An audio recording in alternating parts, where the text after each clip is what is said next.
डबरा में इतिहास रचने जा रहा नवग्रह शक्तिपीठ प्राण प्रतिष्ठा महोत्सव। डबरा में धार्मिक, सांस्कृतिक और आध्यात्मिक चेतना को नई ऊंचाइयों तक ले जाने वाला ऐतिहासिक आयोजन 10 फरवरी से शुरू होने जा रहा है। देश के पहले नवग्रह शक्तिपीठ की प्राण प्रतिष्ठा को लेकर तैयारियां अंतिम चरण में हैं। इस भव्य आयोजन की जानकारी पूर्व गृह मंत्री डॉक्टर नरोत्तम मिश्रा ने पत्रकार वार्ता में दी। डबरा में बनने जा रहा नवग्रह शक्तिपीठ देश का पहला ऐसा मंदिर है जहां नवग्रह देवता अपनी पत्नियों, वाहनों और शस्त्रों के साथ विधिवत रूप से विराजमान होंगे। पूर्व गृह मंत्री डॉक्टर नरोत्तम मिश्रा ने बताया कि यह आयोजन केवल धार्मिक अनुष्ठान नहीं, बल्कि डबरा के लिए एक ऐतिहासिक अवसर है, जो भविष्य में शहर को एक बड़े धार्मिक पर्यटन केंद्र के रूप में स्थापित करेगा।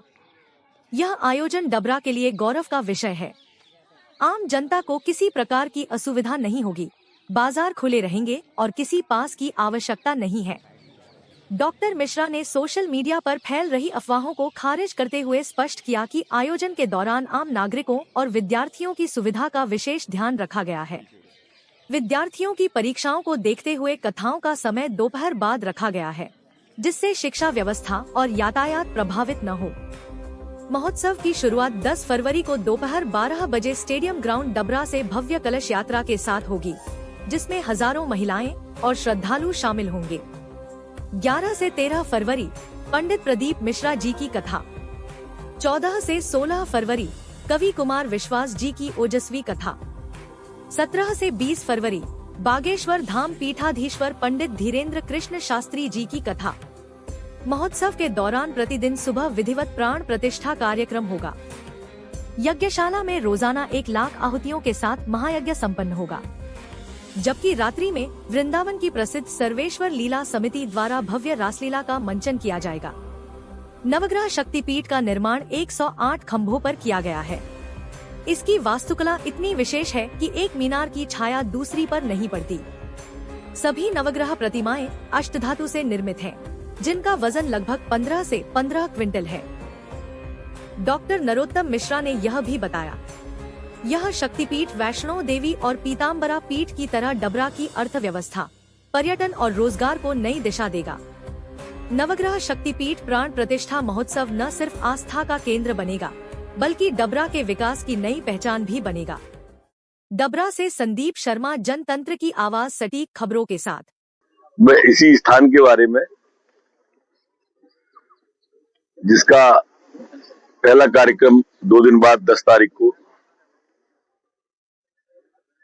दोपहर 12 बजे से स्टेडियम ग्राउंड से कलश यात्रा प्रारंभ होगी। सूचनाओं के साथ साथ कोई भ्रम की स्थिति निर्मित न हो, क्योंकि सोशल मीडिया का भी एक स्थान बन गया है और कोई व्यक्ति किसी से पूछने के लिए अगर कुछ डालता है, वो भ्रम का निर्माण कर देता है। कोई भ्रम न बने और हमारी जानकारी में जो जो आए, आपका डबरा है, आपका मंदिर है, आपकी पीठ है, आपके देव है, कार्यक्रम आपका है। इसलिए आपसे मदद मांगने के लिए, मैंने सहयोग मांगने के लिए, प्रार्थना करने के लिए बुलाया है। एक जो भ्रम सुनने में आया, एक ये था कि पूरे शहर में पास की आवश्यकता पड़ेगी, जबकि ऐसा नहीं है। जो पीठ का परिसर है या पूर्व का शुगर मिल का परिसर है, उसके अंदर वाहन लाने के लिए 11 तारीख से सिर्फ यहीं पर पास की आवश्यकता होगी, एक स्थान पर। बाकी पार्किंग कई स्थानों पे, जैसे मंडी में पार्किंग है, कॉलेज में पार्किंग है, कॉलेज के सामने गुलाब भाई साहब के यहाँ पार्किंग है, मिल पर, गोदाम पर, कहीं कोई पास की आवश्यकता नहीं। लोगों को ये भ्रम भी बता दिया गया कि शहर के बाहर रोक दिए जाएंगे वाहन। पीठ परिसर के 500 मीटर के रेडियस में ही हम वाहन रोकेंगे। जैसे दतिया, झांसी, छतरपुर, टीकमगढ़, ललितपुर, झांसी के आने वाले वाहन, रेलवे क्रॉसिंग जो हमारी है, हड्डी मिल के सामने से आने वाला रास्ता, वहां पर भोजराज जी की जो मिल है और रावत जी का जो फार्म है, गणेशा रावत जी का, वहीं पे रोक दिए जाएंगे उधर से आने वाले। ग्वालियर और इस तरफ से आने वाले, चिनौर से आने वाले, भितरवार से अंदर, कॉलेज प्रांगण के अंदर और सामने गुलाब भाई साहब के यहाँ पर जाके वहां पर पार्किंग करेंगे।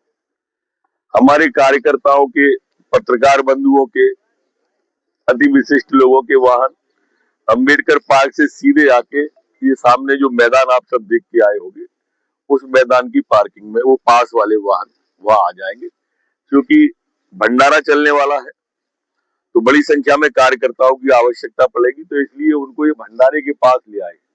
सबसे नजदीक क्षेत्र तो मंडी का ही पड़ता है मंच के लिए, कथा स्थान के लिए, क्योंकि वो सीधा वहां से वहां निकाल दिया है, तो उसको इस तरह से कर दिया जाएगा। यहाँ पर जो है एक बात हो रही कि बाजार बंद रहेगा, पता नहीं, अब उन सभी को प्रणाम है, मेरी सहानुभूति है जो इस तरह का कहते हैं, पर बाजार का कोई कनेक्शन नहीं है इससे, ये एकदम अलग हो गया है। कथा स्थान भी हमने इतना अंदर रखा है कि बच्चों की परीक्षा है तो उन्हें कोई दिक्कत ना है। वैसे तो कथा का समय जब प्रारंभ होगा, जब तक अधिकांश परीक्षाएं 12-1 बजे तक खत्म हो जाती है, 12 बजे तक खत्म हो जाती है। अब ये जो परीक्षाएं खत्म हो जाएंगी, पर उसके बावजूद भी हमारा स्थान इतनी दूर है, जो बस्ती से 100 मीटर 500 मीटर क्या और ज्यादा दूर है, तो इसलिए ये भी भ्रम फैलाना कि परीक्षाओं में कोई दिक्कत होगी, बच्चों के आने जाने में कोई दिक्कत होगी, कहीं कोई अवरोधक है नहीं। कथा का समय 2 बजे से रखा है, 5 बजे तक का समय है। हमारी 11, 12, 13 को प्रदीप मिश्रा जी की कथा होने वाली है। 14, 15, 16 को हमारे यहाँ पर कुमार विश्वास जी की कथा होने वाली है। 17, 18, 19, 20 को पूज्य बागेश्वर धाम जी की कथा होने वाली है। और इसमें समानांतर 2 व्यवस्थाएं और चलने वाली है। एक जो इसका मूल कार्यक्रम है वो है प्राण प्रतिष्ठा का कार्यक्रम। इसमें 70 जो हमारे प्राण प्रतिष्ठा कार्यक्रम के अपन स्पेशलाइजेशन कह सकते हैं अंग्रेजी में, और हिंदी में कह सकते हैं प्रखंड विद्वान जो है, वो आप जहां पर बैठे हैं उसके सामने वो प्राण प्रतिष्ठा का कार्यक्रम चलेगा, प्रातः काल से चलेगा। और आपने बगल में यज्ञशाला देखी होगी, यज्ञशाला में हवन चलेगा जिसमें 1 लाख आहुतियां रोज गिरने वाली है, और 1 लाख आहुति के साथ में यज्ञ अलग चलेगा, प्राण प्रतिष्ठा अलग चलेगी, और ये सब जब समाप्त होंगे तो फिर कथा चलेगी। तो ऐसे 3 चरण है, और चौथा चरण रात को रासलीला का है, जो वृंदावन की एक फेमस रासलीला है, सर्वेश्वर लीला समिति, जो सर्वाधिक फेमस है, वो रासलीला का कार्यक्रम यहाँ पर किया जाएगा। ये बात ध्यान में रहे, मैंने सोशल मीडिया पे देखा था, उन्होंने कहा कि सिंध नदी से उठेगी वो यात्रा। अब मेरा आप सबके माध्यम से, आप सब का शहर है जैसा मैंने कहा, इस तरह का भ्रम न फैले, ये भी मेरी प्रार्थना है आप सबसे। एक अच्छा प्रतिष्ठान आप सबने बनाया है, जनता के सहयोग से वो बना है, तो आप हम सबकी चिंता भी होगी कि कार्यक्रम सानंद संपन्न हो जाए, अच्छी तरह हो जाए। आप सब ये मानते ही होंगे, 1 तारीख से लोगों ने कहना भी कहा कि इकोनॉमी हमारे डबरा की बदलने का एक श्रेष्ठ माध्यम है, और अगर हमने इस पर ध्यान दिया तो मैं समझता हूँ आने वाले कल में हम अच्छी इकोनॉमी डबरा की कर पाएंगे। आप सबने देखा होगा कि एक सहायक बहुत बड़ी होती है, चाहे माता वैष्णो देवी की बात करें, मैहर की बात करें, पीताम्बरा माई की बात करें, हमने सब आप में पहला मंदिर है जहां नवग्रह माताओं के साथ विराजमान है, सभी की पत्नियां सबके साथ है, सबके वाहन सबके साथ है, और सबके हथियार भी साथ में। सभी मूर्तियां अष्ट धातु की है, एक एक मूर्ति 15-15 कुंटल की है, तो इसका अपना एक विधान है। आप देखेंगे अभी आए हैं तो अभी सूर्यदेव उदित है, कभी भी एक मीनार की छाया दूसरे मीनार पर नहीं पड़ती। एक देव की आंखें इनको रखा इस तरह से गया है कि दूसरे देव से नहीं मिलती है। ये 108 खम्भों पर कुल इसका निर्माण हुआ है। वास्तुकला का पूरा इसमें ध्यान रखा गया है।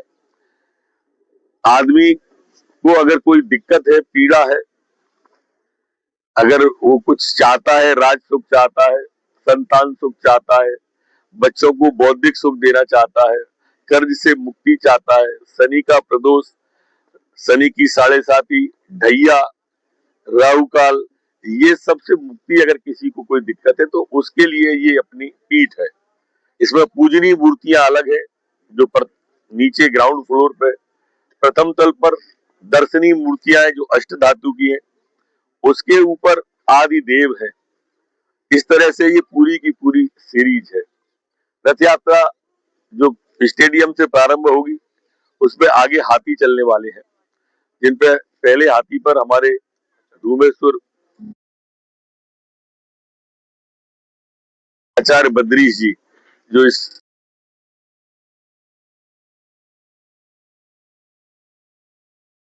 वो रहने वाले। उसके बाद में एक ऊंट, फिर 2 ऊंट, फिर 2 घोड़े, और उसके बाद में हमारे इलाके भर के संभाग के जो संत हैं, रावतपुरा सरकार हो, पंडोकर सरकार हो, दंदरहुआ सरकार हो, दूध खो वाले महाराज जी हो, धूमेश्वर के महाराज जी हो, ऐसे है, वैदेही वल्लभ महाराज जो उत्तर अयोध्या से आने वाले हैं वो हो, हीरा भूमिया सरकार, तो ये सब संत, अनेक संत उसमें यात्रा में। उसके बाद तो ये सब कलश लेके रवाना होंगी। और यहाँ पर करीब 45 मिनट या 1 घंटे का पूरा जो पैदल चल के देखा है वो यात्रा है। पीछे पंडाल आप लोगों ने देखा हुआ, वहां पर आकर समाप्त होगी। ये एक बार पुनः प्रार्थना कि कोई भ्रम की स्थिति न बने, और कोई आपके मन में कोई विषय आता हो तो जरूर पूछे, जिससे मैं कोशिश करूंगा कि कोई आपकी शंका का समाधान